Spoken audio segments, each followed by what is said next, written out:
जैसा कि last episode में हमने देखा कि युनलैन ने अपने डिसाइपल्स वॉरक्राफ्ट माउंटेन्स के अंदर भेज दिए थे और वो सभी डिसाइपल्स जियान को पकड़ने की कोशिश कर रहे थे।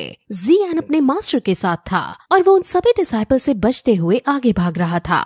वहीं दूसरी तरफ हम जियामा एम्पायर के सभी बड़े एल्डर्स, अल्केमिस्ट कॉन्फ्रेंस के प्रेसिडेंट और आइस एम्परर के साथ बाकी सभी बड़े लोगों को देखते हैं जो एक कॉन्फ्रेंस रूम में थे और वो सभी युनसेक्ट के बारे में बातें कर रहे थे।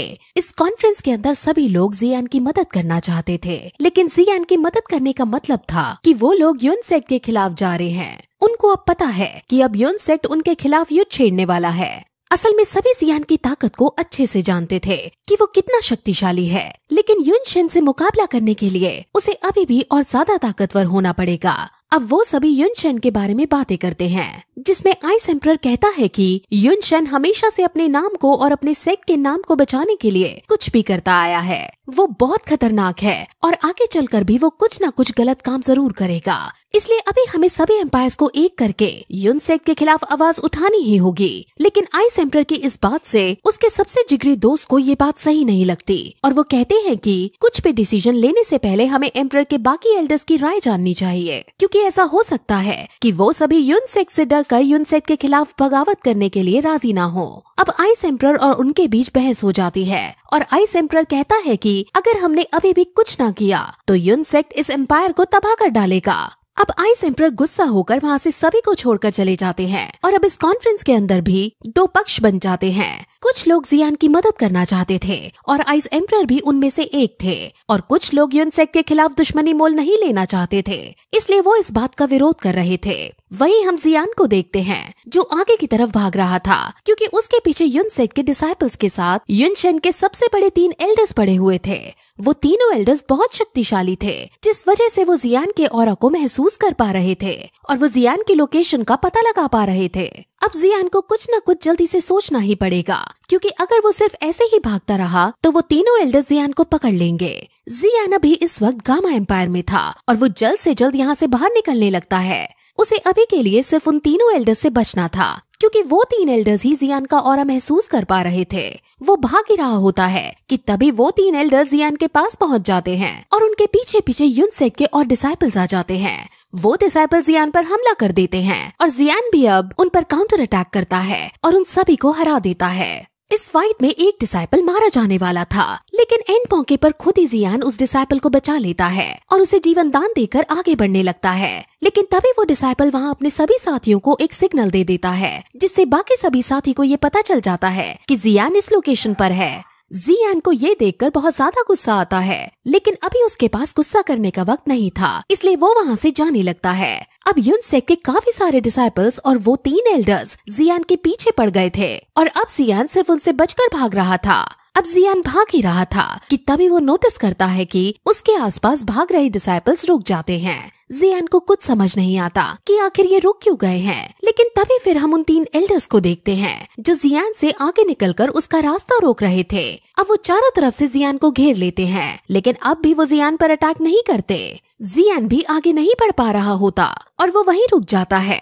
अब वहाँ रुकते हुए उसे रात हो जाती है, लेकिन तभी वो नोटिस करता है कि वहाँ युनसेक्ट के और भी ताकतवर वाले डिसाइपल्स आ गए हैं और उनको लीड करती हुई यूजी भी वहाँ आई है। जियान समझ जाता है कि ये सभी लोग इनके आने का वेट कर रहे थे। वो एल्डर्स यूजी से कहते हैं कि जियान ने हमारे सेक्ट मास्टर को जान से मार डाला है, हमें जियान को मारकर अपने सेक्ट का बदला लेना ही होगा।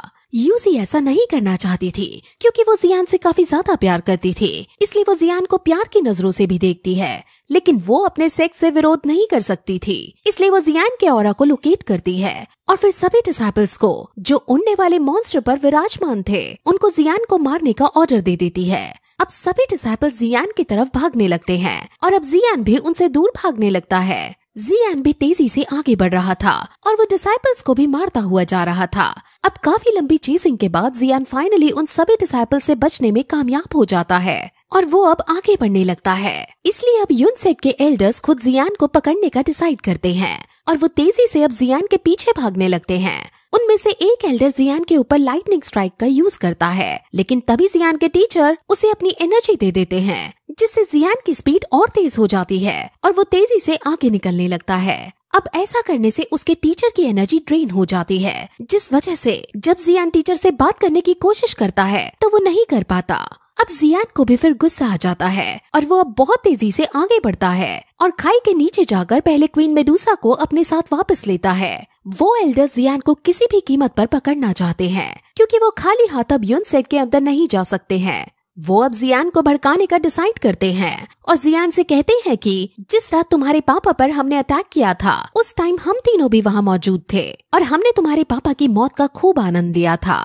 तुम्हारे पापा की हमने एक एक करके हड्डी तोड़ी थी और तुम्हारे पापा बिलक बिलक कर रोते रोते कह रहे थे कि हमें जाने दो, लेकिन हमने उन्हें फिर भी नहीं जाने दिया। तुम्हारा पूरा परिवार जोर जोर से रो रहा था, लेकिन फिर भी हमने उन पर कोई दया नहीं दिखाई थी। अब ये सब सुनकर जियान को गुस्सा आ जाता है और वो अब एक पहाड़ी की चोटी पर जाकर रुक जाता है और उन एल्डर्स को गुस्से की नजर से देखने लगता है और कहता है कि उस रात तुम मेरे पापा को पकड़ने में फेल हो गए थे। लेकिन एल्डर्स उसे कहते हैं कि क्या हुआ अगर हम तुम्हारे पापा को जान से नहीं मार पाए। हमने तुम्हारे पापा को अधमरी हालत में कर दिया था और अब तुम्हें मारने के बाद हम उन्हें ढूंढकर और तुम्हारे साथ साथ फिर उन्हें भी हम मौत के घाट उतार देंगे। अब जैसे ही जियान ये सुनता है वैसे ही वो जोर से गुस्से से उन्हें गाली देता है और कहता है कि अगर हिम्मत है तो मुझे मार कर दिखाओ। ये कहते ही वो एल्डर जियान की तरफ आगे आने लगते हैं, लेकिन जियान भी अब डरता नहीं है और वो भी उनकी तरफ बढ़ने लगता है। लेकिन तभी हम देखते हैं कि क्वीन मेडुसा के ऑर्डर पर माउंटेन्स के सबसे खतरनाक और ताकतवर मॉन्स्टर यहाँ आ गए हैं और वो सभी इन तीनों डिसाइपल्स पर हमला करने लगते हैं। ये मॉन्स्टर्स इतने ज्यादा शक्तिशाली थे कि ये अलग अलग टेक्निक्स का यूज करके एल्डर्स पर हमला करने लगते हैं और अब एल्डर्स को काफी मुश्किल होने लगती है और अब जियान उन तीनों एल्डर्स को जान से मारने का डिसाइड करता है और वो अपने अंदर एक खास तरह की एनर्जी को समन करता है, जिसके बारे में हमें आगे वाले एपिसोड में पता चलेगा, क्योंकि ये एपिसोड इस तरह यहीं खत्म हो जाता है।